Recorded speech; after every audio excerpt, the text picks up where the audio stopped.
Gana action, niba ushaka kwiga indimi. Gana action, ushaka kuba umusirimu. Gana action. Bonjour, j'espère que vous allez bien. Ici, c'est Herbert Hakiza, professeur de français à Action College, institut qui vous fournit des leçons sur le français et autres langues. Aujourd'hui, principalement, nous allons parler d'une leçon sur la conjugaison. Si vous voulez mieux parler le français et bien vous exprimer en français, la conjugaison est fondamentale. Il vous faut maîtriser bien la conjugaison. Aujourd'hui, alors, nous allons voir ensemble les principaux temps utilisés en français. Commençons tout d'abord sur l'impératif. L'impératif est un temps utilisé pour donner les ordres, les conseils. Vous voyez souvent ça dans les leçons. Et si vous connaissez le présent, l'impératif est simple. Voyons par exemple si je te dis « Tu finis tes exercices ». À l'impératif, je dirais « Finis tes exercices ». Et si je vais vous conseiller d'aller acheter par exemple un cahier, je dirais par exemple au présent, j'aurais dit « Tu vas acheter un cahier », mais à l'impératif, je dirais « Va acheter un cahier ». C'est un temps simple et peu difficile à utiliser et couramment utilisé pour donner des ordres. Deuxième temps, on verra maintenant les temps du passé. Premier temps, le temps utilisé souvent, couramment, c'est le passé composé. Passé composé. Ce temps est un peu compliqué mais aussi facile à utiliser.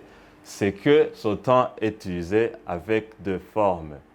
Première, le temps composé est composé de deux mots, l'auxiliaire et le participe passé.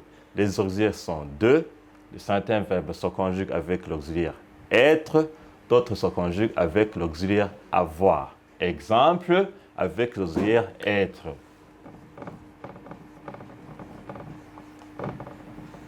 Je suis allé à l'école.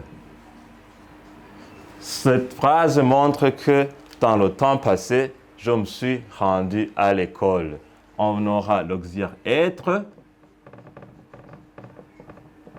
Ici, le participe passé du verbe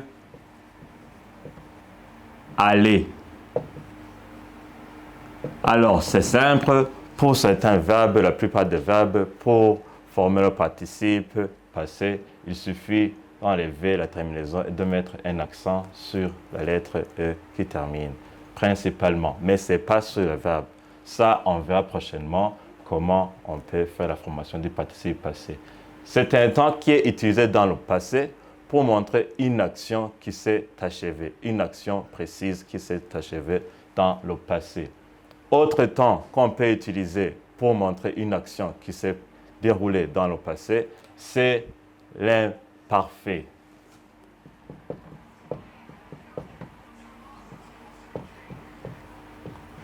L'imparfait. Aussi, c'est un temps simple et normal à utiliser qui ne demande pas beaucoup de règles. Il faut seulement juste savoir les terminaisons de l'imparfait qui sont AIS, AIS, AIT, O, IONS, IEZ et AIENT. Facile à utiliser et qui exprime une action d'habitude qu'on avait dans le passé ou pour décrire une description du passé ou bien pour démontrer une action secondaire. Ces deux temps pour les utiliser, principalement le passé composé sera pour exprimer l'action principale et l'imparfait pour la description de l'action secondaire. Par exemple, en imparfait, je dirais